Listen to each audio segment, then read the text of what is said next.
কুসুমের জীবনের আত্মত্যাগের বিনিময়ে সম্পূর্ণ হয় গাঙ্গুলি পরিবারের মহা মৃত্যুঞ্জয় যজ্ঞ। আর অন্যদিকে কুসুমের জীবন বলিদানে আতঙ্কে থাকে শঙ্কর। হ্যাঁ, এরকম দৃশ্য হতে চলেছে আজকের কুসুম ধারাবাহিকের এপিসোডে। ধারাবাহিকের শুরুতে আমরা দেখতে পাই রান্নাঘরে গুরুদেব কুসুমকে বলে, তুমি অনেক সাহসী মা, যা করতে চলেছ তা সহজ নয় গো কুসুম, তুমি নিজেকে তৈরি কর।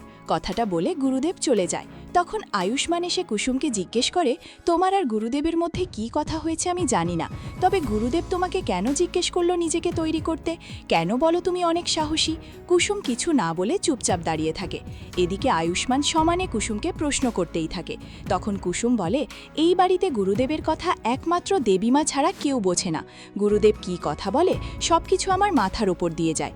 কুসুম সত্যিটা না বলায় আয়ুষ্মান অনেকটা রেগে যায়। এরপর আমরা গাঙ্গুলি পরিবারের ড্রয়িং রুমে দেখতে পাই মহামৃত্যুঞ্জয় যজ্ঞ উপলক্ষে ড্রয়িং রুমে সবাই উপস্থিত।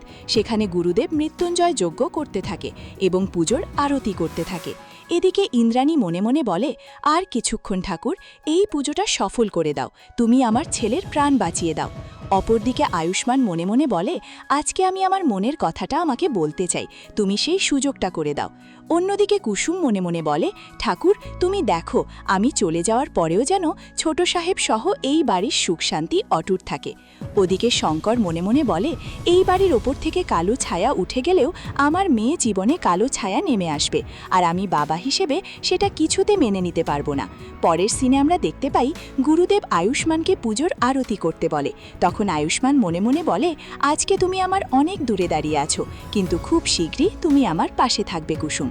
অন্যদিকে আমরা রাতে দেখতে পাই কুসুম রান্নাঘরে ঢুকে ইন্দ্রাণীর জন্য চা করছিল। ইন্দ্রাণী চা নিতে আসলে অ্যাক্সিডেন্ট ক্রমে কুসুমের থেকে ইন্দ্রাণীর হাতে চা পড়ে যায়, যার কারণে ইন্দ্রাণী কুসুমের গলা টিপে ধরে।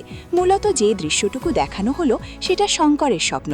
ঘুম ভাঙতেই শঙ্কর কুসুম বলে ডেকে ওঠে এবং কুসুমের জীবন বলিদানের জন্য শঙ্কর খুব উত্তেজিত হয়ে পড়ে এবং কুসুম বলে, বাবা এটা বিধির বিধান, তুমি চিন্তা করো না, আমি তো সবটা মেনে নিয়েছি। এরপর আমরা গাঙ্গুলি বাড়িতে দেখতে পাই সকালে ইন্দ্রাণী ড্রয়িং রুমে বসে থাকায় ঈশান এসে স্কুলের ফাইল দেখায়। এদিকে অনুশ্রী এসে ঈশানকে বলে, আমাদের বেবিটা খুব শুভ, আমাদের বেবি আসাতে এই বাড়িতে সব কিছু ভালো হচ্ছে। অনুশ্রীর কথা শুনে ঈশান অনুশ্রীকে রেস্ট করার জন্য ঘরে নিয়ে যায়। এদিকে মীনাক্ষী ইন্দ্রাণীকে বলে, দিদি সত্যি কথাটা আর কতদিন অনুশ্রী থেকে চেপে রাখবে? তখন ইন্দ্রাণী বলে, যদি মিথ্যেটা চেপে রাখি তাহলে হয়তো মেয়েটা প্রাণে বেঁচে যাবে, না হলে সত্যিটা জানলে সুইসাইড করতে পারে। শেষ পর্যায়ে আমরা দেখতে পাই কুসুম রান্নাঘরে রান্না করছিল। তখন আয়ুষ্মান গিয়ে বলে, তুমি আমাকে কেন সবসময় এড়িয়ে চলো, কেন আমাকে পর ভাবো? আমি যে চোখ দুটোকে ভালোবাসি সেই চোখ কেন আমার থেকে সরিয়ে নাও?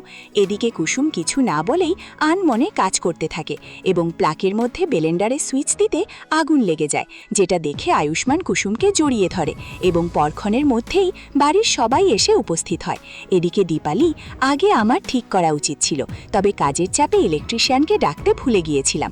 দীপালির কথা শুনে ইন্দ্রাণী বলে, আজকে আয়ুষ্মান না থাকলে কুসুমের কত বড় বিপদ হতে পারত। অপরদিকে শঙ্কর বলে, দীপালি, কুসুম তোমার আপনজন, তুমি একটু সাবধানে থাকবে না? দীপালি কিছু না বলতে মীনাক্ষী বলে, আমি আর দিদি ছাড়া হয়তো তোমরা কোনো কথা জানো না, না হলে এভাবে কেন কথা বলল শঙ্কর? আর কাজের মেয়ে বাড়ির ছেলেকে এত কাছে আসা, এটা তো মোটেও ঠিক না। পরক্ষণে ইন্দ্রাণী বলে, বুড়ো বয়সে তুই এসব কি বলছিস?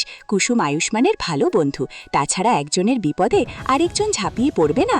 ইন্দ্রাণীর কথা শুনে আয়ুষ্মান বলে, মা তুমি যে আমাকে ভুল বোঝনি এটাই আমার কাছে অনেক, আর কে কি ভাবলো সেটা আমার দেখার দরকার নেই। এদিকে ইন্দ্রাণীর বুড়ো বলাতে মীনাক্ষী খুব রেগে যায় আর মনে মনে বলে, শেষ পর্যন্ত দিদি আমাকে বুড়ো বলল, তবে কুসুম তুমি সবাইকে টুপি পরিয়ে রাখলেও আমাকে টুপি পরাতে পারবে না। আমিও খুঁজে বের করব তুমি ভয় পেয়ে জড়িয়ে ধরেছ নাকি ইচ্ছা করে।